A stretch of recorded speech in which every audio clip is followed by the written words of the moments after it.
This gentleman played for the Hawks, and this gentleman has what I think, Dimino, is your favorite podcast. There's not a doubt. He's the host of the Club 520 Off the Court podcast. Jeff Teague joining us on the Loud Security Systems Newsmaker line here on the Fan, 680, 93.7 FM, and for free, the Fan app. Jeff, thanks for coming on the show. How you doing?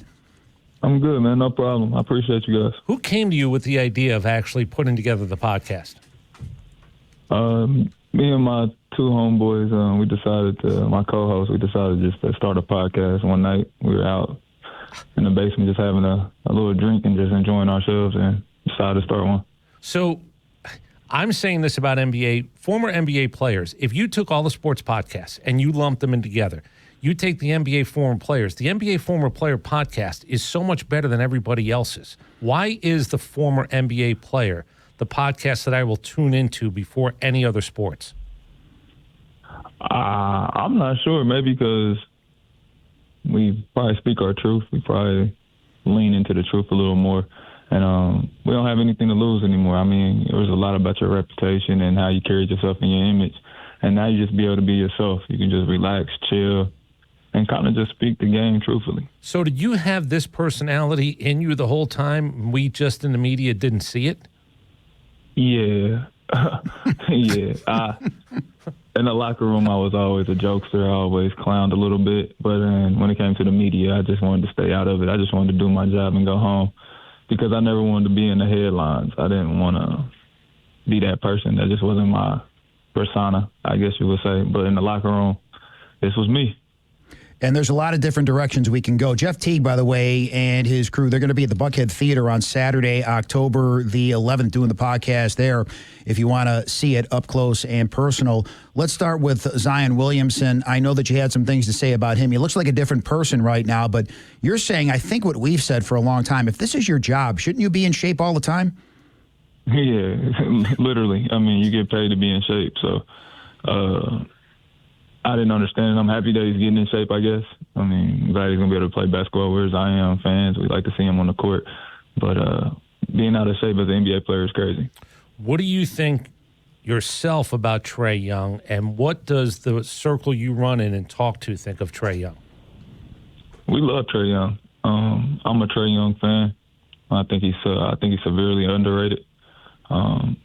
The stat lines and the things that he do on the basketball court is unbelievable at his size. I know defensively it could be a challenge, but offensively he's so gifted in the way he passes the ball and the way he can shoot and score. And I think the Hawks are looking really, really good this year. I think they got the pieces around them to be successful.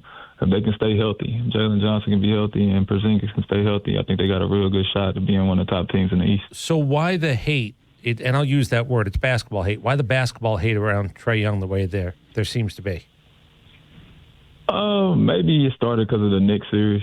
Once he became the villain in New York, New York is the media world. I mean, media capital for us. And once that hate became from the Knicks fans, I think it just kind of trickled down. Well, we talked to Hall of Famer Charles Barkley about a year ago, and he said the people that he talked to around the NBA, they don't seem to like Trae Young. There seems to be in the league backlash. Do you have any idea why that would be? Probably the text. I mean, he was one of the top leaders in text in previous years, and people probably just don't deal with that well. I mean, but for me, I like it. I mean, obviously he's super competitive, but I'm not sure, man. I couldn't tell you why you wouldn't like a guy who puts on a show. I mean, literally, when you go watch a Hawks game, you watch it because of Trae Young, because he's going to put on a show for you. You know what's interesting? I just was thinking about what I said about the NBA former player podcast. I think a lot of you guys know the history. You certainly were observant of who you liked and you didn't like. And I think the other part is you guys aren't afraid to sort of eat your own at times. Like this whole idea of brotherhood, I don't think you want to pile on, but I think you guys are a little bit more open about who you like and who you don't like, maybe compared to the other guys who are talking about baseball players and football players, because that brotherhood thing seems to still exist. Yeah, I mean, it exists with us, too, to a certain extent. I mean, we know what it takes to be a professional athlete, obviously, but it's still a brotherhood. But I think we can just be more open and honest with each other. I think if we see something in someone, like we think they could be better, they could do better, we'll say it to them. Instead of trying to say it behind closed doors, we'll make it known to the world. Like Zion, obviously we think he's a great player and we're a fan, but we like, you should have been doing this. And it's not that. But you I'm guys coming from a place of hate, yeah, of love. I think you guys will talk about the overrated thing more than other sports too. I think you guys will buy into. Let me tell you why that guy was overrated. And I think a lot of former athletes in their own sport don't want to do that. Yeah, I'm not really into overrated. I don't think nobody's overrated because I know how hard it is to be an NBA player and then ever be at the top where somebody might think you're overrated or underrated. If you're underrated, obviously you're doing something really well and people feel like you're not getting paid enough. If you're overrated and you're getting paid a lot, that means you did something well at some point, right? Yeah, well, not everybody's going to be happy all the time. You can't please everyone, so you just got to move forward, not I suppose. All. So I never really cared about overrated. I'm always happy for everybody getting paid, so I guess that's why I'm a little different. I want them to take all the money.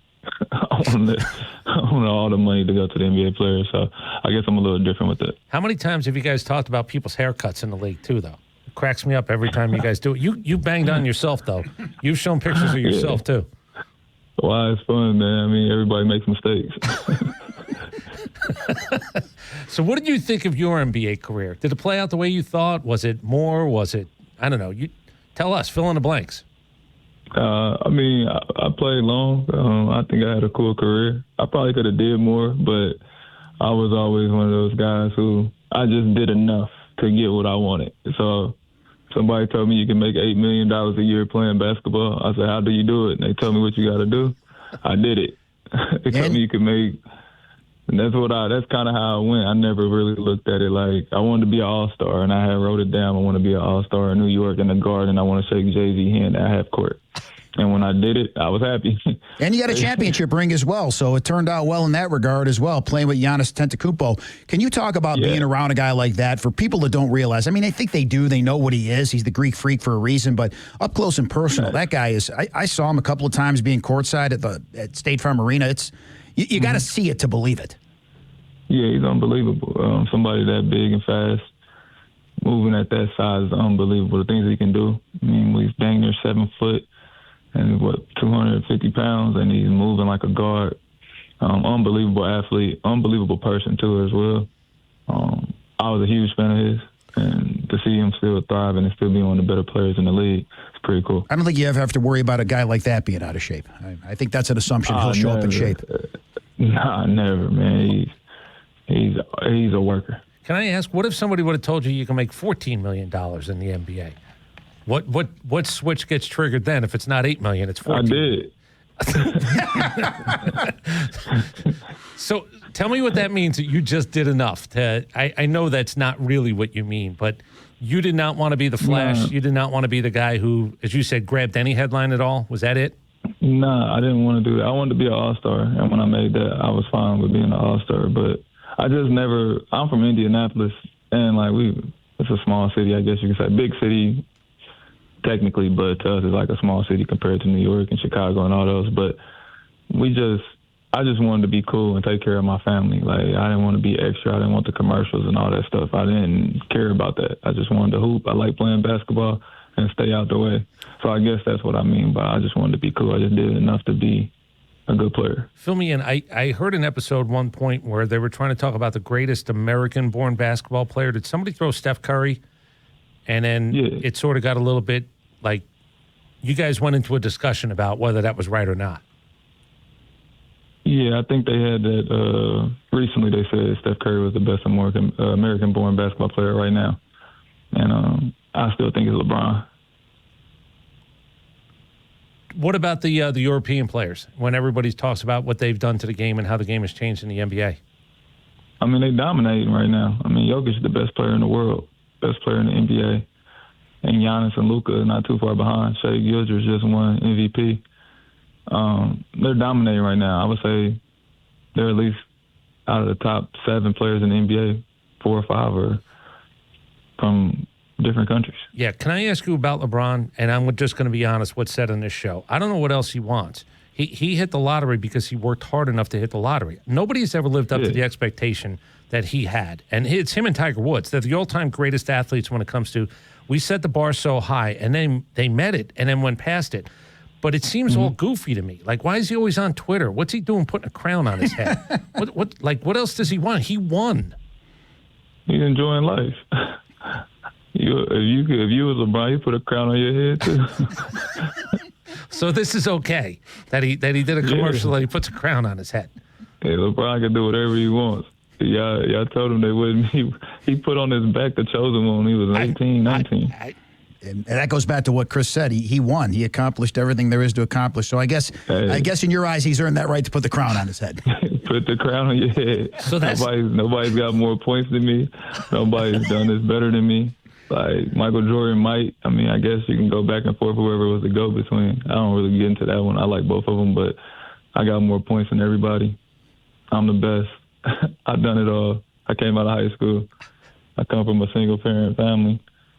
Everybody's good. My friends are good. All my friends are multi-million-dollar people.